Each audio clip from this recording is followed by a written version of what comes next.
Hey everyone, welcome. This is Dean. I'd like to welcome you back to Loudmouth. We got some good news stories here for you tonight. We're going to try to get you updated on what's going on in the world of politics. Tried to take a break from it. It's just not going to allow it, as a lot of you know, a lot of crazy things going on in our nation's capital. And let's just kick it off this evening with, the latest comments from our president just a little bit ago. Be issuing a letter. As everybody knows, we've been treated very unfairly, very different from anybody else. If you go over not only history, I mean, you go over any aspect of life, you'll see how unfairly we've been treated. We've done a fantastic job. Everything to me is about corruption. We want to find out what happened with 2016, and as you know, there's a lot of work going on in that. I don't care about Biden's campaign, but I do care about corruption. His campaign, that's up to him. Politics, that's up to them. I don't care about politics. Politics, as I think I made clear, and yesterday somebody asked me a question, and I gave an answer, but always in the form of corruption. What I want to do, and I think I have an obligation to do it, probably a duty to do it, corruption. We are looking for corruption.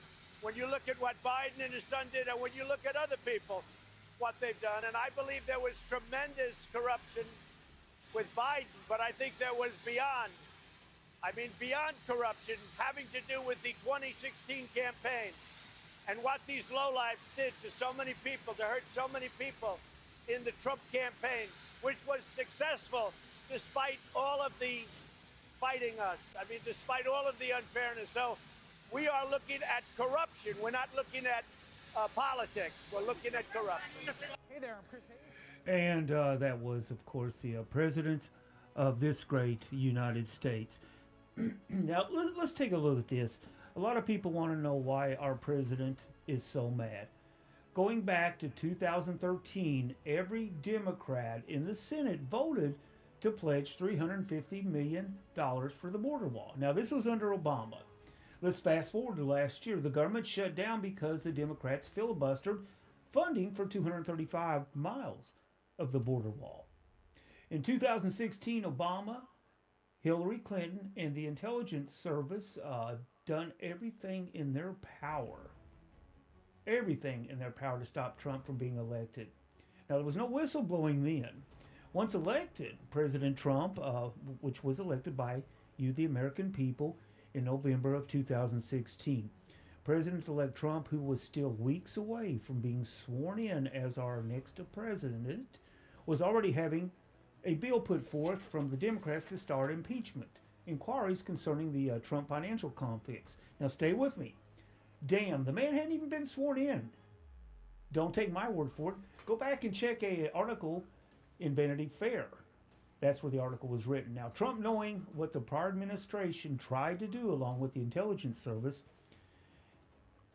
I ask you, who in the hell would you trust? Maybe that's why the comment siding with Putin instead of our CIA back in the day, maybe that's why he took issue. Now, the president, I even took issue with the president doing this at the time. I know Fox News, Chris Wallace, who for the most part I think were, fair to say, probably are in the right side, maybe of the pocket. Everybody else is in the left side. But anyway, knowing that, and knowing what I know, hell, as I mentioned, probably would have done the same. So now let's forward ahead to the whistleblower, who, by the way, has had no firsthand evidence about the phone conversation and was politically biased, according to the IG.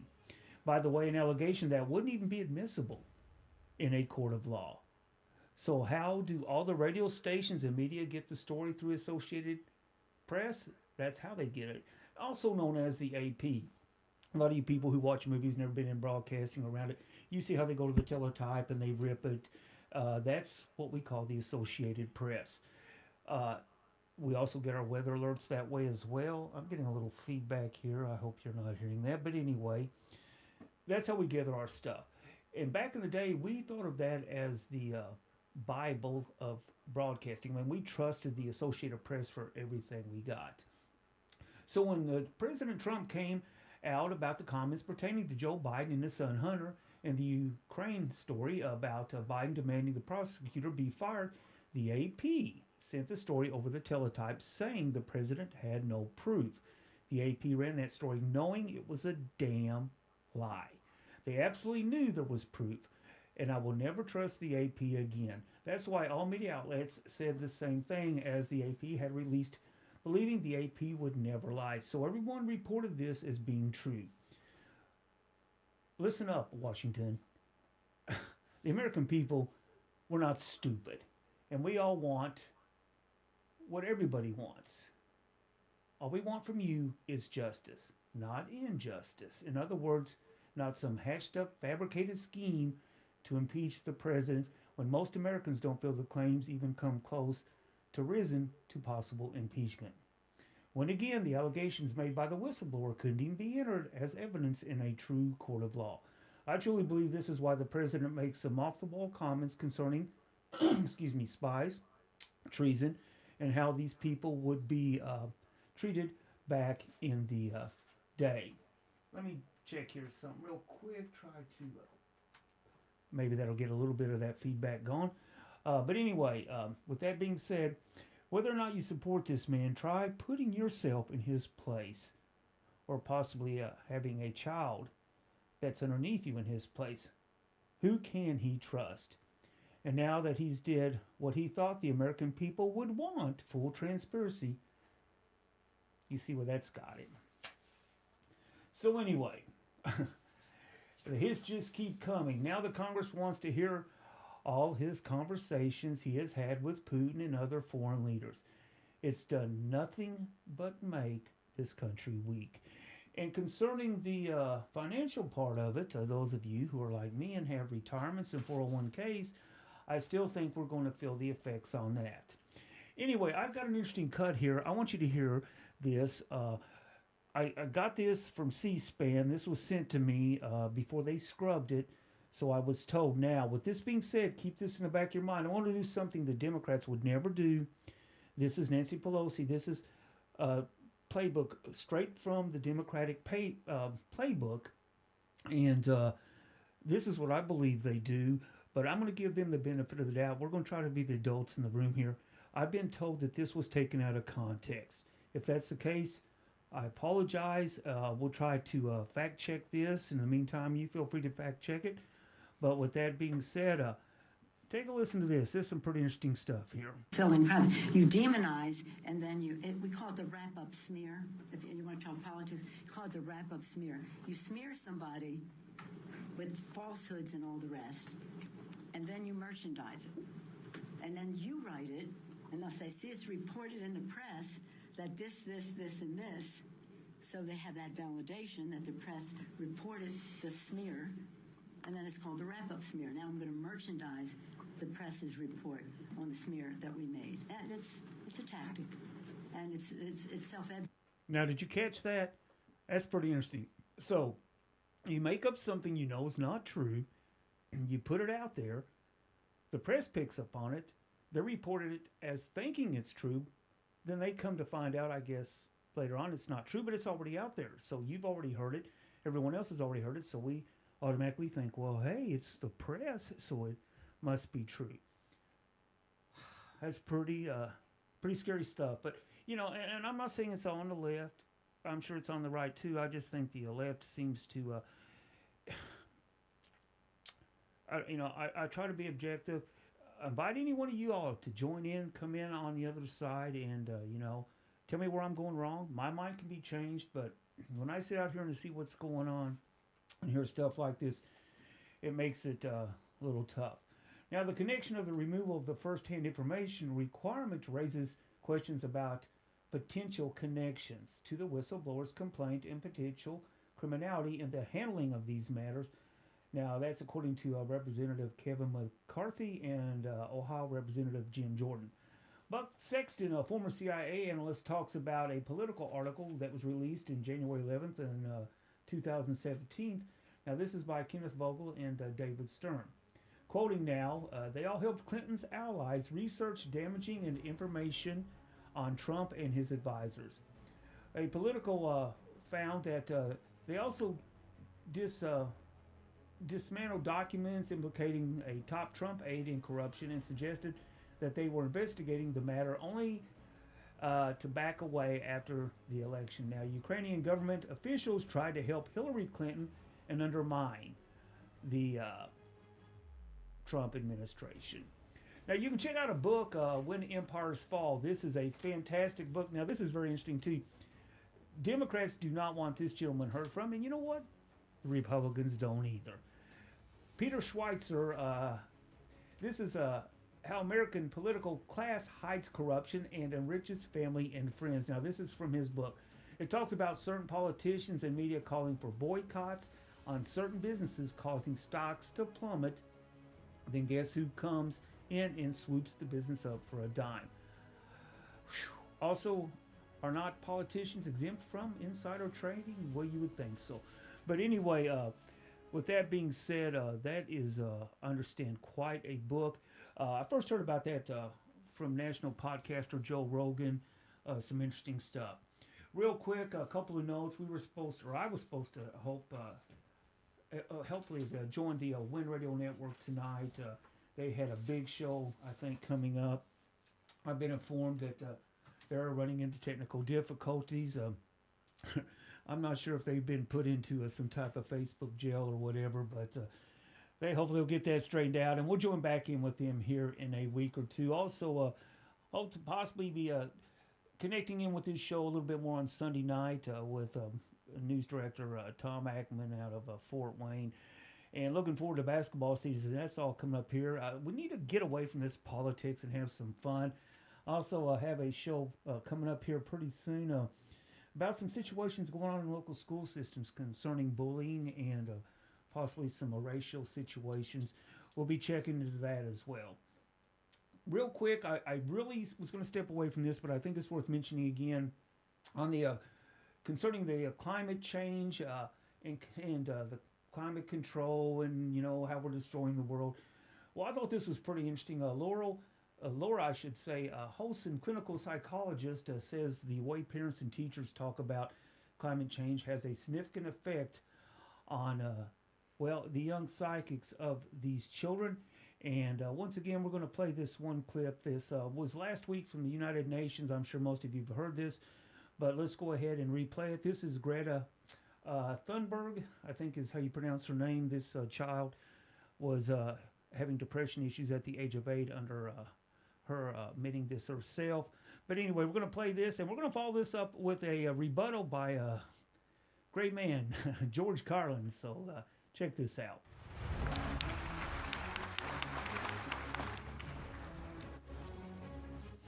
This is all wrong. I shouldn't be up here. I should be back in school on the other side of the ocean. Yet, you all come to us young people for hope. How dare you?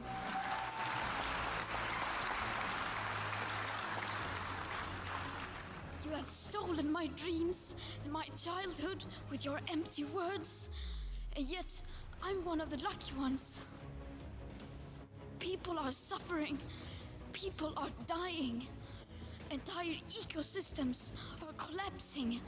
We are in the beginning of a mass extinction, and all you can talk about is money and fairy tales of eternal economic growth. How dare you?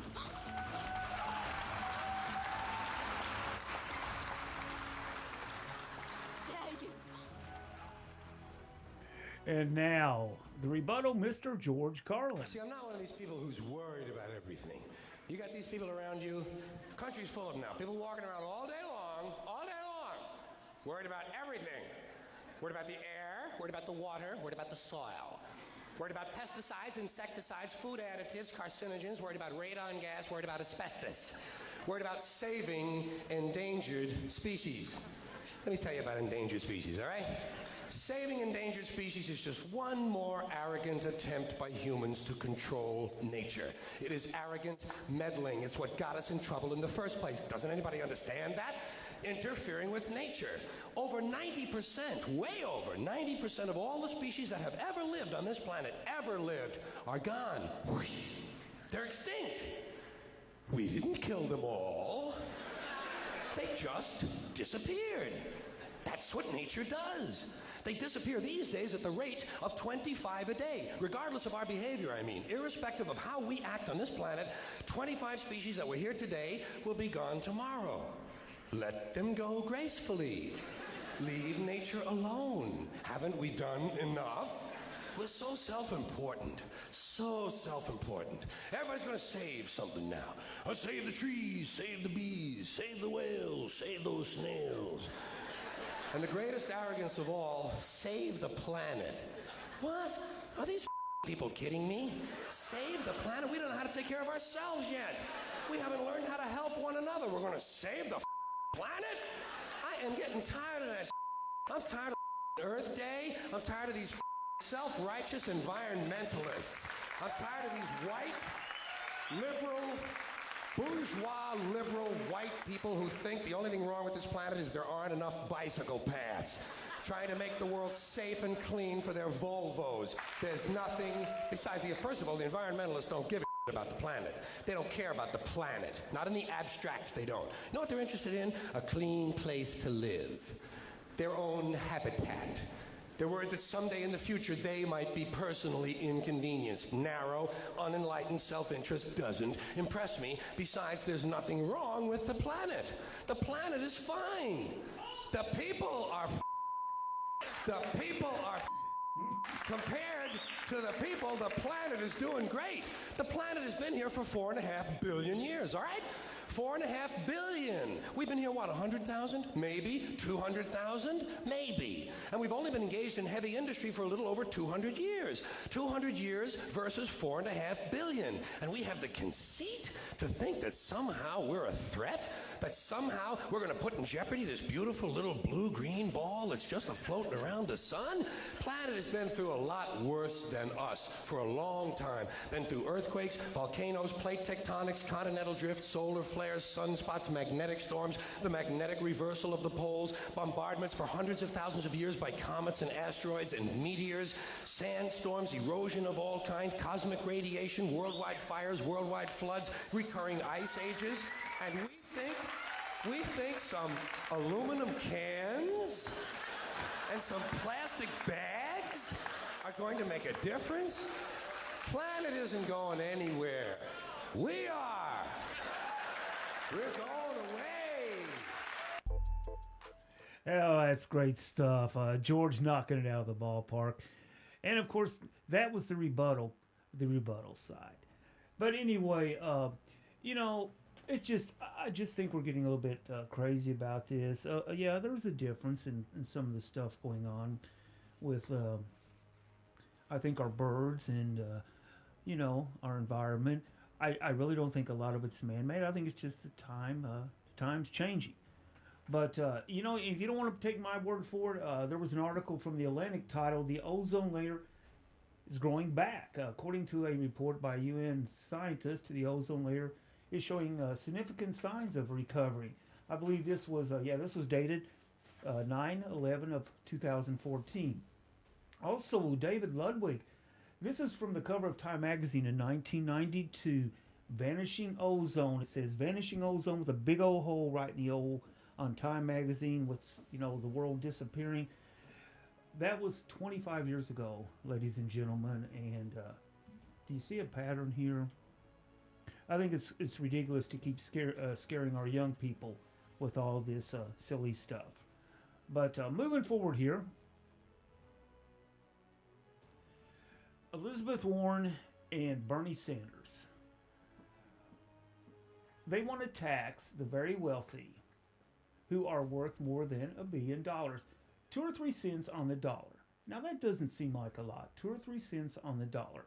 More than the rest of us. Well, ladies and gentlemen, they are lying to you. First of all, it's unconstitutional. You can only tax income and transactions. There again, you can only tax income or transactions. You can't tax net worth. You will always have rich people. You will always have poor people and people in between. That's how it's always been, and that's how it will always be. I think we can all agree that it is the best place in the world, America, to be rich, middle class, or poor. And here's why. We have a free market system that is so beautiful that if everyone shows just a little gumption ingenuity, you can create wealth, goods and services for other people, and it's just the most beautiful cycle of life where everybody's income slowly rises and our standard of living goes up every single generation.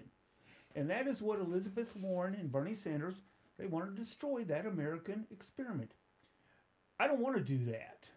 I want to give it fuel. And you know how you do that? You let people keep working for money. And Trump did that. But he gave the Democrats a little bit too much of an opening. You know why? Because the tax cuts, they weren't big enough. If you're an average family of four making around $75,000 a year, you only got an extra $2,000 a year. It should have been an extra $10,000. A $10,000 a year, your own money back, because that's real money and nobody knows how to spend our own money better than we do. I think you'll agree with that. That was the problem. But they want to take that away. That's my opinion, and I'm sticking to it, okay? Let me know what you think. Got some great shows coming up. Also, it is October. Hopefully, we're going to do a show at the end of the month. We're going to call it our Halloween special. There we go. Yeah, we want to hear your scary stories. Have any scary stories about Jefferson County, surrounding counties? A lot of stuff on YouTube about scary places to visit here in the great state of Indiana. But anyway, that will be a little special, hopefully coming up at the end of the month around Halloween. So we look forward to that. Real quick, I want to give out a couple of yells. First of all, a great job by the Cincinnati Reds for a fantastic send-off to Hall of Famer Marty Brennaman. Marty, buddy, doesn't get much better than you. I remember going to bed back in the day, my parents saying, hey, it's time to go to bed, turn the radio off, and I would, of course, always be under the covers with a little transistor listening to Marty. You know, I think he made his debut in 1974. Actually made the call on the, the home run by Hank Aaron that broke the record. Interesting stuff. I know there was a situation where he promised to cut his hair in 74 if the Reds were to win their last 10 games of the season, which they did. Now, back in 1974, folks, long hair was in, and Marty was a young man, but he cut it off. And there was an organization called Dragonfly. Unknowns to him, they brought out some little kids who were suffering from cancer, and of course, they didn't have any hair. And you could just watch the expression on Marty's face that day. I don't think he cared much about the hair. He said he was so happy to join their club, the No Hair Club, I think he called it. But long story short, from that day forward, he has always been a member of the Dragonfly, an organization to help young people and families who, of course, are devastated by cancer, leukemia, and other bad stuff. But anyway, Marty Brennaman, great send-off by the Reds. Marty, we're going to miss you. Tom, I'm glad you're still in the booth, but man, it makes you realize just how old you're getting. Also want to give out a quick yell to a couple of listeners from Jeffersonville, Indiana. That would be Ron and Shirley Davis. I appreciate your all's continued support. My quote of the day, sometimes it's not the company you keep, it's the company that keeps you. Thanks again for joining me. This has been a brief summary of what's been going on. It's changing so quick, it's almost impossible to keep up with. Hope to have some good stuff coming up. If you want to join me, all you got to do is drop me a line. My name's Dean. Hope to join the Win Radio Network in a couple of weeks. Also hope to have Tom on a little bit later on this month. Maybe I'll be talking with also Greg Benz. Hopefully be stopping back in. Talk to another guy, a friend of mine, Mike Johnston's wanted to join us here on the air as well. Scott Stevens, hopefully back in the chair. Hugh Garner, a lot of people been talking about wanting to join Loudmouth. I need you. Without you, it's not possible. In the meantime, hey, I've said enough. I'm out the door. Thanks a lot for listening. We'll talk to you again real soon. This is Loudmouth.